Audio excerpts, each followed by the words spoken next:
Subscribe कीजिए the GS geography के YouTube channel को और प्रेस कीजिए बेल आइकन को ताकि हमारी लेटेस्ट वीडियो आपको सबसे पहले मिले। गुड इवनिंग स्टूडेंट्स, आज के इस लेक्चर में हम जिक्र करेंगे कि आर्द्रता किसे कहते हैं और क्या उसकी परिभाषा है, किससे कैसे मापी जाती है और इसके कितने प्रकार होते हैं। तो सबसे पहले आपका हमारे चैनल में बहुत बहुत स्वागत है जिसका नाम है the GS geography YouTube channel. ठीक है, और आप सभी से उम्मीद रहेगी कि आप जब भी हमारी वीडियोस देखें तो आप उन्हें साथ के साथ शेयर ज़रूर कर दें, क्योंकि शेयर से ही आपकी बातें जो है वो दूर दूर तक पहुंचती हैं। तो बिना देर किए आपका वीडियो हम शुरू कर देते हैं। तो चलिए, आर्द्रता को अंग्रेजी में ह्यूमिडिटी के नाम से जाना जाता है, ह्यूमिडिटी इन हिंदी। ठीक है, ह्यूमिडिटी यानी आर्द्रता क्या है, परिभाषा। चलिए इसकी आर्द्रता की एक बार परिभाषा देख लेते हैं। वायु में हमेशा जलवाष्प मौजूद रहते हैं, ये तो हम सभी जानते हैं। जलवाष्प की मात्रा जितनी ज़्यादा होगी ना वो उतनी ही अच्छी होगी हवा के लिए, क्योंकि हवा शुष्क नहीं होगी और हवा कैसी होगी, हमारी सैचुरेटेड होगी। तो वायु में हमेशा से ही जलवाष्प उपस्थित रहते हैं। वायु में एक सेकंड, अच्छा ठीक है, जस्ट सेकंड जी। वायु में एक मिनट यार, ये कहाँ भाग जा रहा है। वायु में उपस्थित जल वाष्प की मात्रा को ही आर्द्रता कहते हैं। ठीक है, आर्द्रता की परिभाषा। आर्द्रता वातावरण में वायु के प्रति एकांक आयतन में उपस्थित जल वाष्प की मात्रा को आर्द्रता कहते हैं। चलिए एक बार आपको बोर्ड के हिसाब से हम आपको समझा देते हैं वो आखिरकार होता क्या है।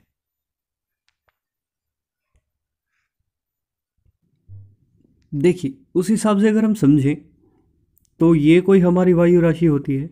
ठीक है, और इसके अंदर हमारी जो रिलेटिव ह्यूमिडिटी है उसकी परसेंटेज कितनी है। मान लीजिए हमारी 75% इसके अंदर जलवाष्प यानी वाटर वेपर मौजूद हैं, तो हमारी जलवाष्प और आर्द्रता की मात्रा भी सेम होगी। ठीक है, आया समझ। मान लीजिए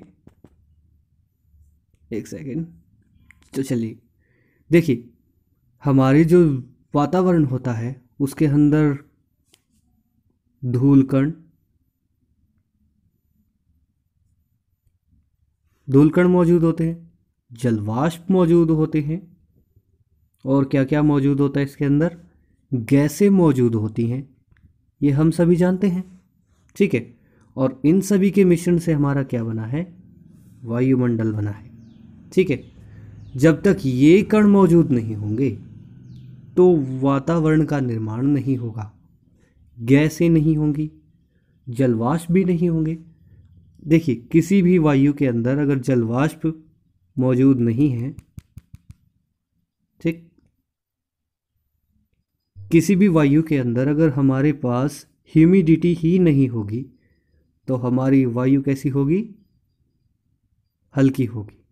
ठीक है, और वो कैसी होगी, और वो बस तापमान के मामले में गर्म वायु होगी। और गर्म वायु कैसी होती है, हमारी शुष्क होती है। ठीक है, तो एक बार से फिर हम अपनी स्क्रीन पर चलते हैं। चलिए, ये हमने देखा कि किसी एकांक आयतन, मान लीजिए हमारी किसी वायु को किसी उसमें मापते हैं हम, तो हमारी आर्द्रता किस उसमें मापेगी वो हम आगे देखेंगे। ठीक है, यहाँ ध्यान रखें कि जलवाष्प जल की गैस अवस्था है जो सामान्यतः आंखों द्वारा नहीं देखी जा सकती, और इसका अध्ययन इसीलिए आवश्यक है क्योंकि कई प्रकार से मौसम हमारे जलवायु को प्रभावित करते हैं। देखिए, इसको आसान तरीके से अगर हम समझें तो इसके अंदर हम देख लेते हैं एक बार। देखिए, हमारी जो जलवायु होती है वो जलवायु तो कभी बदलती नहीं है, हालांकि 30 से 35 वर्ष का उसका हमारे पास डेटा होता है। ठीक है, तो हमारे जो मौसम कौन कौन से होते हैं, कभी तो गर्मी पड़ती है, कभी सर्दियाँ हमारे इंडिया के अंदर, कभी बारिश, और जैसे ही सर्दियों की शुरुआत होती है वैसे पड़ता है कोहरा, कुहासा, या फिर आप फोग के नाम से जानते हैं, जैसे फोग हालांकि इन दिनों दिल्ली में बहुत ज़्यादा होता है। ठीक है, ये कुछ एक हमारे जो है वो मौसम के प्रकार होते हैं और ये जलवायु को प्रभावित करते हैं। ठीक है, आई होप आप अच्छे से समझ पा रहे होंगे। कभी आपने आंखों से जलवाष्प देखे हैं? नहीं देखे ना, तो इसीलिए हम उन्हें आंखों से नहीं देख सकते, क्योंकि कई प्रकार के मौसम और जलवायु को प्रभावित करते हैं। इसी प्रकार कई कारण की घटनाएं हमें देखने को मिलती है। वो घटनाएं कौन कौन सी होती हैं? वो घटनाएं हमारी होती है ओस, धुंध और वर्षा।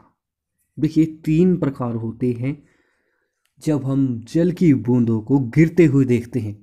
सुबह सुबह, जब सुबह का टाइम होता है ना, अर्ली मॉर्निंग के अंदर, लगभग 4 बजे सुबह के, उस टाइम आप देखना ओस पड़ती हुई नज़र आएगी। और उस टाइम अगर आप सफ़र करोगे, वैसे सफ़र को तो अवॉइड करना चाहिए, सफ़र नहीं करना चाहिए उस टाइम में।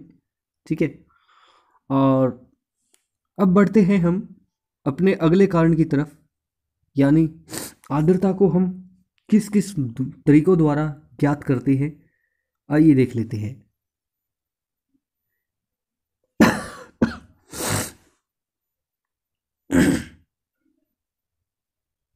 देखिए, अलग अलग आर्द्रता को हम अलग अलग तरीकों से ज्ञात करते हैं। ठीक है, इसे या तो आपेक्षिक रूप में ज्ञात करते हैं या पूर्ण रूप से औस बिंदु यानी औसांक बिंदु तापमान के रूप में ज्ञात किया जाता है। इस अध्ययन के बाद हमें पता चलता है कि ऐसी स्थिति में ज़रूरत की चीज़ें जैसे किताब इत्यादि को किस स्थान पर रखना चाहिए जिससे वे अधिक सुरक्षित रहे। ठीक है,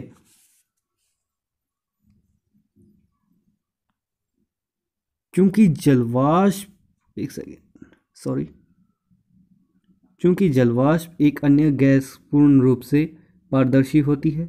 यही कारण है कि हम इसे हमारी आंखों के कारण नहीं देख पाते, आंखों से नहीं देख पाते, क्योंकि इसके प्रभाव को अनुभव करते हैं तो वातावरण में उपस्थित जलवाष्प का जल बूंदों के रूप में बदलना, किसी चीज़ का संग्रहित हो जाना। संग्रहित, देखिए सुबह सुबह गाड़ियाँ खड़ी होती हैं और उस पर आप सुबह सुबह देख पाते हैं कि ओस की बूंदें उस पर हमें ज़रूर मिलती है। ठीक है, ओके,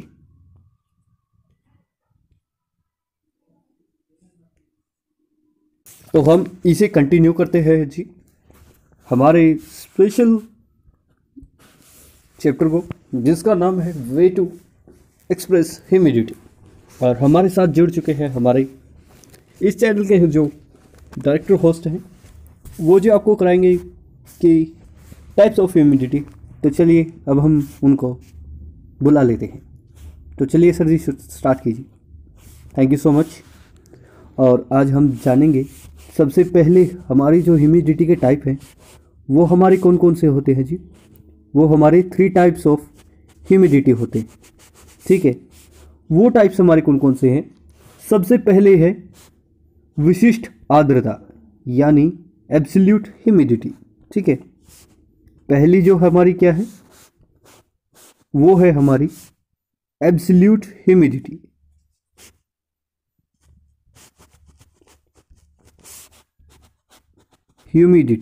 ठीक है, और सेकंड है हमारी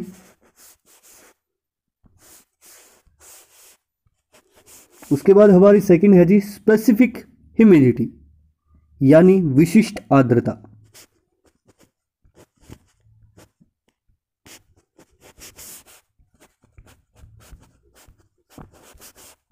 ठीक है, और तीसरी है हमारी रिलेटिव ह्यूमिडिटी यानी सापेक्षिक आर्द्रता।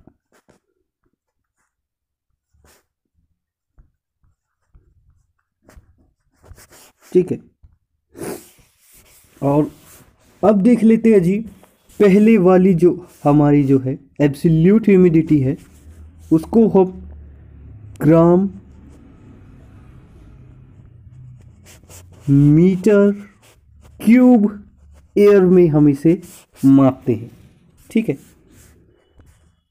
और जी इसके दोष क्या क्या है, सबसे पहले दोष देख लेते हैं। देखिए, कुछ भी मान लीजिए हमारी जो विधियां होती हैं उसके अंदर दोष भी होते हैं और गुण भी होते हैं। तो जी दोष है, तापमान के परिवर्तन के साथ साथ वायु का आयतन घटता बढ़ता है। यदि तापमान बढ़ता है, देखिए एक हमारी रिलेशन है दोस्तों, उसे हम साथ के साथ देखें तो अच्छा रहेगा।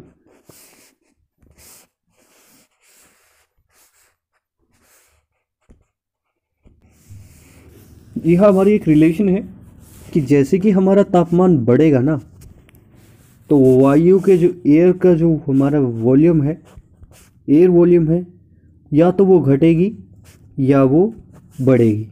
ठीक है। तापमान घटने बढ़ने के साथ इसका रिलेशन होता है। जैसे जैसे हमारा तापमान घटेगा तो वायु हमारी क्या हो जाएगी, सिकुड़ जाएगी, और जिससे उसकी वॉल्यूम है वो घट जाएगी। ठीक है। जैसे जैसे हमारे वायु का एरिया बड़ा होगा, तापमान भी ज़्यादा होगा, तो हमारी एयर वॉल्यूम जो है वो कितनी हो जाएगी, और उसमें जल वाष्प मात्रा धारण करने की क्षमता भी ज़्यादा होगी। ठीक है। अब बारी आती है जी स्पेसिफिक ह्यूमिडिटी की।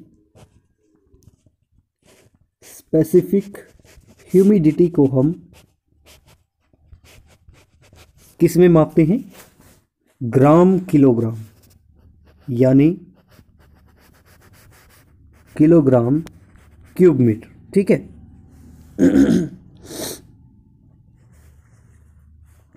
और जब हम इस विधि द्वारा हम इसका मापन करते हैं तो तब क्या होता है, एक सेकंड। तो तापमान के अंतर के साथ साथ वायु भार में कोई अंतर नहीं मिलता। जैसे, यानी जब हम स्पेसिफिक ह्यूमिडिटी देखते हैं, ह्यूमिडिटी, तो इसके अंदर तापमान के घटने बढ़ने से वायु दाब पर कोई असर नहीं पड़ता, सॉरी, वायु के भार पर, जो एयर प्रेशर जो हमारा होता है वो। क्यों? क्योंकि जब हमारा किसी प्लेस का तापमान, मान लीजिए हमारी कोई वायु है, वहाँ पर हमारा तापमान कितना है जी, 15 डिग्री सेल्सियस। ठीक है। और उस सिचुएशन में ये हाँ ठीक है, ये वायु 75% जलवाष्प के साथ भी उतनी है और 100% जलवाष्प के साथ भी सेम इसकी जो है वो भार है ग्राम किलोग्राम पर ही रहेगा। देखिए, इसको आसानी से समझे तो हमारे पास एक पॉलीथीन बैग है, सॉरी, तो ये किसी टेक्निकल प्रॉब्लम के साथ दोबारा स्टार्ट कर लेते हैं एक बार।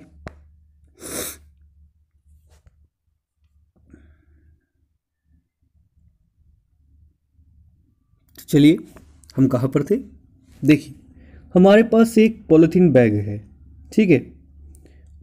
उसकी जो भार सहन करने की क्षमता वो हमारी कितनी है, 5 kg। अगर उसमें हमारे पास 1 kg भी हमारे पास जलवाष्प मौजूद है तब भी उसका भार उतना ही रहेगा, और जब 5 किलो हो जाएगा तो उसका भी जब उतना ही, क्योंकि वो तो एक एरिया होता है कि उस हिसाब से मान लीजिए। देखिए, उस हिसाब से हम आपको समझाते हैं। कोई हॉल है, हॉल में 100 पीपल बैठ सकते हैं, 10 पीपल बैठे हैं तब भी वही हॉल का जो एरिया है वही रहेगा, और 100 बैठेंगे तब भी वही एरिया रहेगा। अब समझ पाए। अब बारी आती है हमारी रिलेटिव ह्यूमिडिटी की।